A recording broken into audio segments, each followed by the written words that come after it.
किड्डे को तुसी आलम मुफ्ती हो साडे नाल मुनाजरा कर लो। किस चीज़ का मुनाजरा करना जी? असी कहने अल्लाह की तौहीद बयान करो, असी अल्लाह की तौहीद बयान करने असी आने उनके तो इलावा कोई मुश्किल दूर नहीं करता, उनके तो इलावा कोई शिफा देने वाला नहीं है।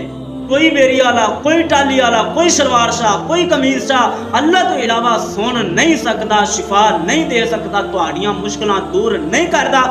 तुसी इस गल ते कहंदे जे साडे नाल मुनाजरा कर लो। किस चीज़ का मुनाजरा करना जी?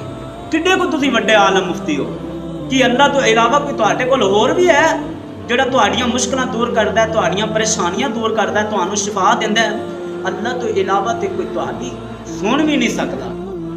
छड्डो इन्हां दरबारां नूं, बंद करो इह शिरक दीयां दुकानां, फिर आके साडे नाल मुनाजरे दीयां गल्लां करिया जी।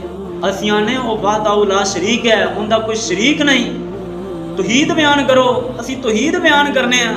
तुसी इस गल ते कहंदे जे साडे नाल मुनाजरा कर लो। पहले अपना अकीदा तौहीद सेट करो, इंज अकीदा तौहीद सेट करो। पहले अल्लाह नूं मन्नो जिवें अल्लाह नूं मन्नण दा हक है, फिर मुनाजरे दीयां गल्लां करिया जे।